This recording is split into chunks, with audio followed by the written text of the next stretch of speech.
Today we're going to look at one of Bach's miscellaneous chorale preludes, one of the ones which don't belong to any particular set. And it's one of the very best known of them. And that's the little chorale prelude on Liebster Jesu, wir sind hier. I often think that if there is just one short chorale prelude that we should play, it's this one. It's constructed very much like an Orgelbüchlein chorale prelude. That is to say, it has the melody just once across the top and a simple figuration to accompany it. Bach wrote 2 chorale preludes, or 1.5 if you like, on this melody in Orgelbüchlein. And in many ways, this freestanding one I prefer to those which are in Orgelbüchlein, and I'm not quite sure why Bach chose those rather than this, unless it was the case that Bach wrote it rather later, of course. In any event, it's a most wonderful piece. I'm not going to talk at great length about the hymn itself. I do talk about it, I think, in the episode we did on Liebster Jesu in Orgelbüchlein, so I refer you to that. But there are 2 questions which I really want to raise in this episode, and they are questions which we haven't looked at in any other context, and so it would be rather useful to do it here. The first one is about registration, and the second one is about decoration of repeats. So I think if we just address those 2 questions, it'll be quite enough for today. So the question of decoration. It was a common practice in the 18th century that a repeat would preferably be played slightly differently from how it was played the first time round. So particularly in a slow and lyrical movement, it is absolutely appropriate to put in some extra ornaments and a little decoration, if possible, just to vary it slightly. And that's what I'm proposing to do here. So I will build slightly on the existing ornaments and put in just a few passing notes. At one point where there is an upward motion in the music, I will expand that just a little, just to make it more emphatic than it was the first time round. Obviously, you don't need to, in fact, you shouldn't do exactly what I do for your repeat. Do whatever you think sounds correct and sounds Bachian, but at the same time expresses what you want to say. We've noticed that Bach, in his chorale preludes and elsewhere, where there is a leap of a third in a chorale melody, he fills it in with a passing note, almost invariably. And it's exactly that kind of figuration which is one example of the ways in which we can vary a repeat by filling in intervals with additional notes. But there are other ways as well. Registration, there are all kinds of ways of interpreting this particular piece, and obviously the registration is going to depend on the organ, and it will depend a little bit on the circumstances in which we're playing it, a little bit on how we're feeling, and on who is listening at the time. But essentially this piece wants a solo line and an accompaniment and a pedal. Let's try a few alternatives for that solo line. Doing the accompaniment on the first manual on an 8-foot flute and a 16-foot pedal coupled to it. Then let's try something rather similar to a sesquialtera.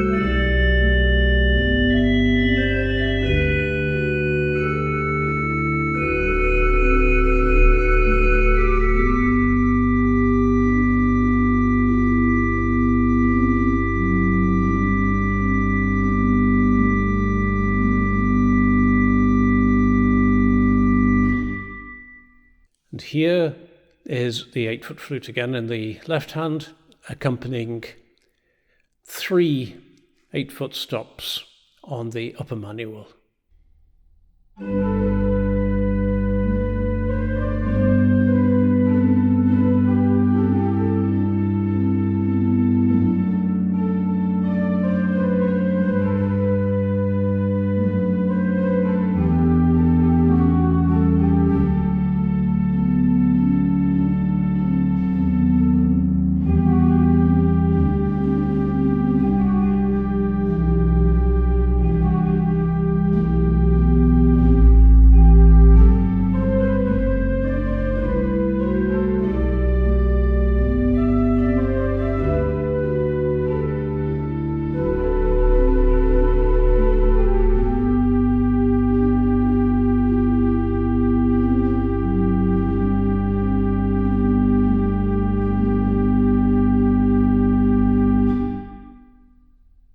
Here is the melody on an 8-foot flute and a 4-foot gamba.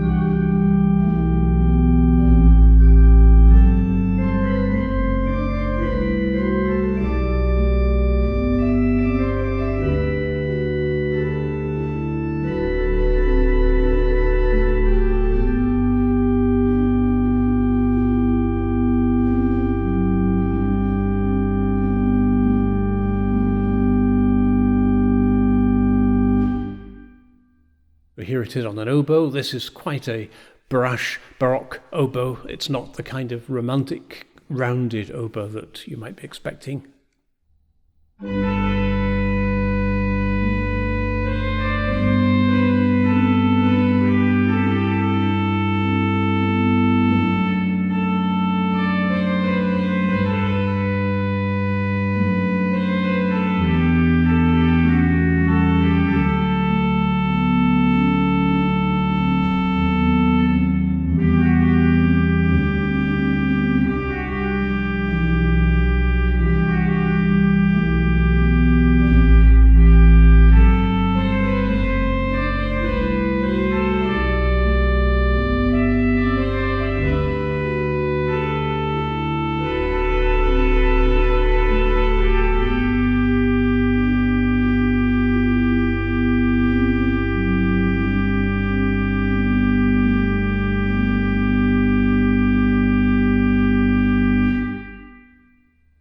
And here, just for variety, I'm playing the solo melody on a 4-foot flute.